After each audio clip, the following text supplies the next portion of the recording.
Surgery lecture series में आज हम डिस्कस करेंगे बर्न्स। बर्न्स क्या होते हैं? Burns is a type of coagulative necrosis caused by heat transfer from the source of body. मतलब कि हीट की वजह से कोएगुलेटिव नेक्रोसिस देखने को मिले और हीट आई कहाँ से? जो सोर्स है उससे ट्रांसफ़र हुई बॉडी में, ठीक है, उससे कोएगुलेटिव नेक्रोसिस देखने को मिले तो उसे बर्न्स कहते हैं। फ्रॉस्टबाइट क्या होता है? कोल्ड के एक्सपोजर में आने से अपन को फ्रॉस्टबाइट देखने को मिलता है, कोएगुलेटिव नेक्रोसिस हो जाता है उसमें भी। और स्काल्ड क्या होता है? मॉइस्ट हीट की वजह से अगर बर्न देखने को मिले तो वो अपन को इसको स्काल्ड कहते हैं। बर्न जो है वो कभी भी 44 डिग्री सेल्सियस टेम्परेचर से नीचे नहीं होते, ठीक है। अब इसके टाइप्स की बात करें तो थर्मल बर्न्स, जिसमें कि बर्न्स एंड स्काल्ड आ जाएगा, इलेक्ट्रिकल, केमिकल और रेडिएशन। पैथोफिजियोलॉजी मेनली क्या है इस बर्न्स की? तो एग्जैक्ट मैकेनिज्म जो है वो जो post burn microvascular changes in hypovolaemia leading to low cardiac output and poor tissue perfusion is not been determined. मतलब इतना ज़्यादा खास पता नहीं है एटियोलॉजी, लेकिन फिर भी अपन इसको डिस्कस करें तो कैपिलरी की जो परमोबिलिटी है वो बढ़ी हुई मिलती है, ठीक है, जिससे कि फ्लूइड का क्या होगा? लीकेज होगा, leakage to fluid and protein leakage from the intravascular space. फिर दूसरा क्या है? Depress plasma oncotic pressure. Plasma oncotic pressure कम हो रहा है क्योंकि हाइपोप्रोटीनीमिया, प्रोटीन का लेवल कम हो रहा है, इसकी वजह से ऑन्कोटिक प्रेशर कम। और कैपिलरी हाइड्रोस्टेटिक प्रेशर जो है वो बढ़ जाता है। क्यों? क्योंकि वासो कंस्ट्रिक्शन और वेसल्स में ब्लॉकेज हो जाता है, इसलिए हाइड्रोस्टेटिक प्रेशर बढ़ जाता है। फिर clearance of fluid and protein वो कम हो जाता है, फ्लूइड का क्लियरेंस कम हो गया और प्रोटीन का क्लियरेंस कम हो जाएगा। तो इंटरस्टिशियल स्पेस जो होता है वहाँ पे by lymphatic duct due to the blockage by platelet aggregate and fibrin, मतलब प्लेटलेट इकट्ठी हो गई, फाइब्रिन के क्लोट इकट्ठे हो गए, इसलिए क्लियरेंस में दिक्कत आएगी। फिर इंट्रासेलुलर फ्लूइड अकोमुलेशन, तो ये क्यों होता है? क्योंकि due to the impure cell membrane function, cell membrane का फंक्शन में दिक्कत आती है, इसकी वजह से फ्लूइड अकोमुलेट होता है। इसके अलावा ऑस्मोटिक प्रेशर जो है वो बढ़ा रहेगा बर्न्स टिश्यू में, जिसकी वजह से फ्लूइड ओवर अकोमुलेट होगा। फिर इंक्रीज इवोपरेटिव वाटर लॉस ज़्यादा होगा और साथ में मायोकार्डियल फंक्शन जो है वो भी डिप्रेस देखने को मिलेंगे, ठीक है, क्योंकि केमिकल मीडिएटर्स निकलते हैं जहाँ पे इंजरी होती है, जिसकी वजह से इन्फ्लेमेटरी रिस्पॉन्स होता है, ठीक है, और एडिमा फॉर्मेशन होता है। अब बर्न्स के जो पेशेंट होते हैं और उनकी किडनी में क्या क्या चेंजेस हैं? अच्छा, इसके अलावा ऊपर कुछ छुट्टियाँ, हाँ, तो इसमें क्या होता है कि the activated complement cascade system facilitate liberation of various permeability factors such as histamine, prostaglandins, platelet growth factor 1 और PGF2 अल्फ़ा, इस तरीके के थ्रोम्बोक्सिन है, तो ये मीडिएटर्स निकलते हैं, ठीक है। अब यहाँ पे परमेबिलिटी फैक्टर जो परमेबिलिटी को इंक्रीज़ करते हैं, है ना, ये निकलते हैं। अब बर्न्स के जो पेशेंट होते हैं उनकी किडनी में क्या क्या चेंजेस रहेंगे? तो maximum water reabsorption by release of ADH निकला, जिसकी वजह से मैक्सिमम वाटर का रीअब्जॉर्प्शन होगा, ठीक है। एडीएच कहाँ से निकला? पोस्टीरियर पिट्यूटरी से, ठीक है। तो ये कंपनसेटरी मैकेनिज्म के थ्रू एडीएच का काम क्या है? रिटेंशन कराना, वाटर का रीअब्जॉर्प्शन कराना। एल्डोस्टेरोन निकला, जिसकी वजह से क्या होगा? सोडियम का रीअब्जॉर्प्शन होगा और ट्यूब्यूल्स में नेक्रोसिस हो जाएगा क्योंकि टॉक्सिन्स रिलीज हो रहे हैं। साथ में इंजरी हो जाएगी किडनी को, ठीक है। क्यों? क्योंकि मायोग्लोबिन की वजह से। अच्छा, इसके अलावा जो मैक्रोमोलिकुलर मोलिक्यूल्स होते हैं उनका लीकेज होता है बर्न्स एरिया में, ठीक है। तो ये सब चेंजेस अपन को देखने को मिलेगा और इम्यूनोग्लोबुलिन का सिंथेसिस भी कम हो जाता है। ये सब सिस्टेमिक चेंजेस होते हैं कि एंटीबॉडी का सिंथेसिस कम हो जाता है ना। इसके अलावा क्या होगा? इनहेलेशन इंजरी, मतलब कि glottic oedema, necrotising bronchitis, pneumonia, ये सब डेंजरस इवेंट होते हैं, ठीक है, क्योंकि इन्हेलेशन में भी दिक्कत आएगी, है ना। तो इन्हेलेशन इंजरी, कुछ इन्हेल कर लिया आपने, है ना, तो ग्लोटिक एडिमा की वजह से, नेक्रोटाइजिंग ब्रोंकाइटिस, निमोनिया, ये सब क्योंकि एडिमा हो गया ग्लोटिस में, तो उससे क्या होगा? वो जो फूड पासेज की चीज़ें वो रेस्पिरेटरी में जाने लगेगी। फिर सेप्टिक शॉक में चला जा सकता है और कुछ एंडोटॉक्सिन्स निकलते हैं, जैसे कि cytokinins, tumour necrosis factor alpha, interleukins, ये सब निकलते हैं। अच्छा, एयरवे एडिमा इन बर्न्स में क्या होता है कि इनहेलेशन इंजरी की वजह से देखने को मिलेगा, है ना। इनहेलेशन इंजरी हुई, इनहेलेशन के दौरान कुछ इंजरी हो जाती है। डायरेक्ट इंजरी फ्रॉम हॉट, मतलब जैसे स्मोक होता है तो उसकी वजह से इंजरी हो जाएगी, है ना, एयरवे में, और इन्फ्लेमेटरी रिस्पॉन्स देखने को मिलेगा, ये सब चीज़ें हैं। और इसके साथ में यहाँ पे बर्न्स एंड सेप्सिस।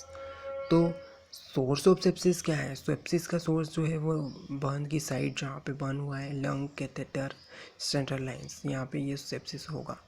फिर इसके अलावा यहाँ पे कॉमन ऑर्गेनिज्म कौन है जो सेप्सिस के लिए रिस्पॉन्सिबल है?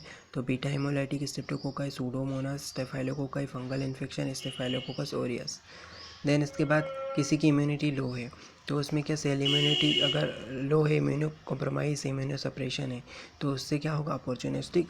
जिनकी इम्यूनिटी कम होती है तो हमें पता ही कोविड में म्यूकोरमाइकोसिस फंगल इन्फेक्शन हुआ था, वैसे ही यहाँ पे भी जिनकी इम्यूनिटी कम है तो उनको क्या होगा? अपॉर्चुनिस्टिक इन्फेक्शन, जो नॉर्मल लोगों में नहीं होता लेकिन ये मौके का फ़ायदा देखिए हो जाता है, अपॉर्चुनिस्टिक है। तो बर्न्स में सेप्सिस होने लगेगा और इसकी वजह से एंटीबायोटिक्स देनी पड़ेगी अपन को।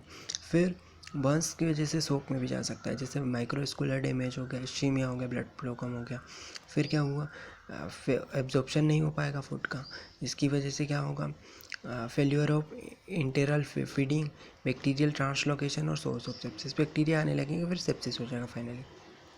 तो ये हुई सेप्सिस एंड बर्न। देन इसके बाद आता है कैरेक्टरिस्टिक एब एंड फ्लो ऑफ बर्न्स। तो एब क्या होता है? Low metabolism and temperature, cardiac output decrease. तो ये कैरेक्टरिस्टिक एब हो गया, मतलब कि टेम्परेचर, कार्डियक आउटपुट और लो मेटाबॉलिज्म सब कम हो गया। और फ्लो, तो फ्लो में hyper metabolism, high cardiac output, hyperglycaemia, मतलब स्टेजेस हैं कि एक में कम होगा चीज़ें और एक में बढ़ेगा। एब एंड फ्लो इस तरीके का पैटर्न रहेगा कि सब चीज़ें कम हो गई और एक स्टेज में सब चीज़ें बढ़ेगी, ठीक है। इसके अलावा metabolic response to burn injury, तो ग्लूकोनियोजेनेसिस, लिपोलाइसिस, प्रोटियोलाइसिस, ये कैटाकलामाइंस का लेवल जो है वो बढ़ा रहेगा। प्रोटियोलाइसिस, प्रोटीन टूटेगा इसलिए प्रोटीन की डेफिशिएंसी होगी। लिपिड का लाइसिस होगा, टूटेगा, ये फैटी एसिड रिलीज हो जाएंगे, लिपिड इंक्रीज, स्टोर फैट से फ्री फैटी एसिड रिलीज हो जाएंगे। और ग्लूकोनियोजेनेसिस, ठीक है, ये देखने को मिलेगा। और ग्लाइकोजिनोलाइसिस, ग्लूकोनियोजेनेसिस यानी ग्लूकोज बनेगा और ग्लाइकोजिनोलाइसिस यानी ग्लाइकोजन टूट के ग्लूकोज में कन्वर्ट होगा। अच्छा, इमरजेंसी केयर कैसे करोगे बर्न्स के केसेस में? तो पेशेंट जो है उसको स्मोकी इन्वायरमेंट से दूर ले जाओ, उसको 100% ऑक्सीजन देना है, किससे? नॉन रीब्रीदिंग मास्क से, है ना। और अगर वो अनकॉन्शियस है तो उसको एंडोट्रेकियल इंटुबेशन दिया जाना चाहिए। फिर उसके अलावा उसको Ringer solution 1 litre per hour देना है। इसके साथ में उसको ट्रांसपोर्ट करना है पेशेंट को warm and raped in a clean seat, ठीक है। ज्वेलरी वगैरह को हटा देना है। छोटे छोटे बर्न्स है तो उसमें क्या कोल्ड वाटर डालना है, लेकिन आइस कोल्ड वाटर नहीं डालना है। मैनेजमेंट कैसे करोगे बर्न्स का? तो उसके लिए फर्स्ट एड में आ जाएगा कोल्ड वाटर बात देना है तुरंत, ठीक है, ताकि हीट स्टेबलाइज हो जाए, मास्ट सेल जो है वो स्टेबलाइज हो जाए और हिस्टामिन का रिलीज़ कम हो जाए ताकि इडीमा कम हो। फिर एम्पल मतलब कि अपन को हिस्ट्री लेनी है कि एलर्जी की हिस्ट्री तो नहीं है, कोई मेडिकेशन तो नहीं लिया, पास्ट मेडिकल हिस्ट्री क्या है उसकी, लास्ट मील कब लिया था और इवेंट्स कौन कौन से हुए इंजरी के दौरान। तो ये अपन को हिस्ट्री लेनी है। हॉस्पिटलाइज कर दो पेशेंट को, ठीक है। और डेप्थ ऑफ बर्न को असिस करो कि पार्शियल थिकनेस बर्न है कि फुल थिकनेस है। पार्शियल थिकनेस में क्या होगा? केवल सुपरफिशियल लेयर डिस्ट्रॉय होगी, एपिडर्मिस जो है वो डिस्ट्रॉय होगी और कुछ वेरिएबल पोर्शन डर्मिस का इन्वॉल्व होगा। नर्व एंडिंग जो है वो एक्सपोज होगी तो उसकी वजह से पेन होगा। फुल थिकनेस में क्या हो जाएगा कि यहाँ पे डर्मिस, एपिडर्मिस सब कुछ इन्वॉल्व है, डिस्ट्रॉय हो जाएगी और नर्व भी डैमेज हो जाएगी तो पेन ही नहीं होगा, ठीक है। फिर इसके अलावा एक्सटेंट ऑफ बर्न, तो इसको कैसे कैलकुलेट करते हैं? रूल ऑफ 9 से, कि रूल ऑफ 9 जो है उसका वैलेंस रूल ऑफ 9, ठीक है। तो इसमें बर्न्स जो है हेड एंड नेक में 9%, अपर लिम में 9, दोनों अपर लिम का 9 × 2 तो 18%, interior trunk 18%, posterior trunk 18%, lower limb interior posterior दोनों मिला के 18 × 2 और दोनों लिम तो 36, और external genitalia 1%। Temperature, pulse, respiration, BP इन सबको मॉनिटर करना है। यूरिनरी कैथेटर, फुलिस कैथेटर को लगाना है। राइल्स ट्यूब से क्या उसको फूड देना है, ठीक है, बर्न्स बेड को पेशेंट को। और पेप्टिक अल्सर, कर्लिंग अल्सर है। Burn patient can develop acute stress ulcer, call acute peptic ulcer, curling, उसकी बर्न की वजह से हमें पता ही है कर्लिंग अल्सर हो जाते हैं, ठीक है। तो अपन को राइस ट्यूब्स देने से उसको देंगे, ठीक है। इसके अलावा रेनिटिडीन, ठीक है, अल्सर के केस में एंटासिड्स और रेनिटिडीन। फिर इसके अलावा फ्लूइड रिप्लेसमेंट का फार्मूला है, जैसे कि अपन को एक मुयर एंड बार्कले फार्मूला, तो इससे बर्न के पेशेंट को कितना फ्लूइड चढ़ाएंगे वो। तो इसके लिए फर्स्ट रेशन जो होता है इसमें बर्न का परसेंटेज बॉडी वेट उसको 2 से डिवाइड कर दो, तो ये फर्स्ट रेशन आता है। लेकिन अपन को थर्ड रेशन देना है, पहले 12 घंटे में थर्ड रेशन, फिर सेकेंड में 2 रेशन और फर्स्ट रेशन तीसरे में देना है। जैसे अगर अपना 40% बर्न है, वो 60 किलो का इंसान है, तो उसको 2 से डिवाइड किया तो 1200 ml है। तो ये 1200 को 3 से मल्टीप्लाई करो, तो ये होगा फर्स्ट 12 आवर का फ्लूइड, कि अपन को 3600 ml पहले 12 घंटे में, फिर 2400 ml, फिर 1200 ml। ये बेस फार्मूला है, ठीक है। इसके साथ में यहाँ पे first degree burn, second degree burn and third degree burn. First degree में केवल एपिडर्मिस इन्वॉल्व होता है, सेकेंड डिग्री में वेरिंग डेप्थ ऑफ डर्मिस, और थर्ड डिग्री में entire depth of dermis epidermis involve होता है। फर्स्ट डिग्री बर्न में पेन होता है, सेकेंड में भी पेन होता है, थर्ड में नहीं होता। फिर एडेनेक्सिया फॉर्म किस में बनेगा, फर्स्ट डिग्री सेकेंड डिग्री में रहेगा और थर्ड में नहीं, लॉस हो जाएगा।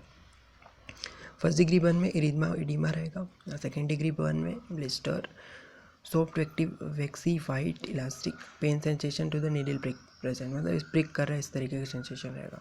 और थर्ड डिग्री में क्या रहेगा, ड्राई टफ थ्रोम्बोस्ट रहेगा, है ना। और यहाँ पे नीडल प्रिक सेंसेशन नहीं रहेगा, प्रिक करके देखेंगे तो पेन नहीं होगा। हीलिंग 3 से 5 दिन में बिना स्कार के हीलिंग हो जाए तो फर्स्ट डिग्री बर्न, 15 से 20 दिन लग जाए हीलिंग में, और स्कार बने हाइपरट्रोपिक स्कार तो सेकेंड डिग्री, और 3 से 5 वीक लग जाए उसमें, तो स्किन ग्राफ्टिंग की ज़रूरत पड़े तो थर्ड डिग्री बर्न। इसके साथ में मॉडिफाइड ब्रूक फार्मूला भी होता है, तो इतना ज़्यादा इंपॉर्टेंट नहीं है, अपन को ये जो म्यूयर एंड बार्कले फार्मूला है इससे कैलकुलेट करना है। इसके साथ में do not give cold water in first 20, do not give colloid, first 24 hour में कोलाइट नहीं देना है, ये अपन को याद रखना है, ठीक है। और मॉर्फिन्स, पेथिटिडीन, ये सब जो है पेन को रिलीव करने के लिए दिए जाते हैं। ट्रीटमेंट ऑफ बर्न वाउंड में क्लीन करो, सबसे पहले एंटीसेप्टिक एजेंट दे दो, सेवलोन और आयोडीन। ड्रेसिंग कर दो प्रॉपर उसकी, क्लोज मेथड से ओपन मेथड से, दोनों मेथड से ड्रेसिंग कर सकते हैं। सर्जरी में क्या आते हैं, टेंजेनाइटल एक्सीजन देंगे, ठीक है, उसके बाद ग्राफ्टिंग करेंगे, ठीक है। इसके साथ में टेंजेनाइटल एक्सीजन अपन ने दे दिया, ये देने के कुछ फ़ायदे भी होते हैं, क्योंकि ये इन्फेक्शन और सेप्टिसीमिया को प्रिवेंट करता है ना। और हॉस्पिटल में ज़्यादा दिन नहीं रहना पड़ेगा इसकी वजह से, इस तरीके के एक्सीजन से। और कॉस्ट ऑफ ट्रीटमेंट भी मतलब ज़्यादा कॉस्टली भी अच्छा है ये। और डेथ क्यों होती है बर्न्स के केसेस में, तो जैसे कि हाइपोवोलेमिक शॉक की वजह से डेथ हो जाती है, सेप्टिसिमिक शॉक की वजह से, चोकिंग सफोकेशन, रेस्पिरेटरी बर्न हो गए तो उसकी वजह से चोकिंग सफोकेशन हो जाएगा, सेप्टिसीमिया में जा सकता है, ठीक है। इसके लिए 6P से भी आप याद सकते हो, पेन, पेलोर, पल्सनेसनेस, पेरास्थेसिया, पैरालिसिस, पोइकिलोथर्मिया, ये सब चीज़ें देखने को मिलती है, ठीक है। तो ये बर्न्स के केसेस में डेथ क्यों हो जाती है ये हमने देखा। फिर इसका प्रोग्नोसिस, ठीक है, पेन, पेलोर, पल्सलेसनेस, पैरास्थेसिया, पैरालिसिस और पोइकिलोथर्मिया, ये आपको 6B से आप निमोनिक से याद कर सकते हैं। प्रोग्नोसिस तो ये किस पे डिपेंड करेगा कि कितना डिग्री का बर्न है ना, किस तरीके का ट्रीटमेंट दिया है, ठीक है। इसके अलावा फैक्टर्स अफेक्टिंग आउटकम, तो एज पे डिपेंड करेगा, depth of burn, inhalation of noxious fumes और कार्डियोपल्मोनरी डिसीज, इन सब पे डिपेंड करेगा, ठीक है। तो ये हुआ बर्न्स। इसके साथ में इसमें क्वेश्चंस मेनली कहाँ से आते हैं, तो क्वेश्चन की बात करें तो ये आपको क्वेश्चन आएगा कि 50% बर्न हुआ है तो उसको कैसे मैनेज करोगे, तो आपको ये फॉर्मूला लगा के फ्लूइड का कैलकुलेशन करना पड़ेगा, और ये कैलकुलेशन कर दो। उसके साथ में होम्योपैथिक मैनेजमेंट पूछा जाता है, तो होम्योपैथिक मैनेजमेंट में कौन कौन सी मेडिसिन आ जाएगी, इसके लिए आपकी मेडिसिन आ जाएगी, सबसे पहले एकोनाइट हो गई, ठीक है। एकोनाइट कब देते हैं, जब एक्सीडेंट के तुरंत बाद इस तरीके का बर्न हुआ तो उसके तुरंत बाद अपन देते हैं, ताकि वो शॉक में ना चला जाए पेशेंट, तो इसलिए अपन उसको देते हैं। और पेशेंट को फियर ऑफ डेथ रहे, रेस्टलेसनेस रहे, तो एकोनाइट सोचना है। इसके अलावा कैंथेरिस भी सोचते हैं, ठीक है, साथ में आर्निका, ठीक है, कैंथेरिस भी सोचते हैं क्योंकि ब्लिस्टर वगैरह फॉर्मेशन ना हो, है। अर्निका भी ये क्या करती है, सेप्टिसीमिया, इन्फ्लामेशन, इन सब को प्रिवेंट करेगी। और साथ में डीप बर्न्स में यूज़ होती है अर्निका भी, ठीक है। आर्सेनिकम एल्बम ये भी बर्निंग के केस में, रेस्टलेसनेस, बहुत ज़्यादा वीकनेस, डीप बर्न के केस में सोच सकते हो। गैंग्रीन को प्रिवेंट करेगी आर्सेनिकम एल्बम। कैलेंडुला ये क्या करेगी, हेल्दी ग्रेनुलेशन का फॉर्मेशन होगा और साथ में सुपरफिशियल बर्न्स के केस में यूज़ होगी। गैंग्रीन को प्रिवेंट करेगी, ब्लड लॉस को प्रिवेंट करेगी कैलेंडुला। और अगर बर्न्स की वजह से एलिमेंट आ रहे हैं तो carbolic acid, causticum, picric acid सोचो। ब्लिस्टर फॉर्मेशन को प्रिवेंट करने के लिए रस्टोक्स, कैंथेरिस, कालीम्योर, ठीक है। इसके साथ में 10 मेडिसिन बता देता हूँ। Aconite, arnica, arsenicum album, cantharis, carbolic acid, rhus tox, urtica urens, carbo veg और क्रियोसोट और सिक्यूटा, ये सब मेडिसिन हो गई।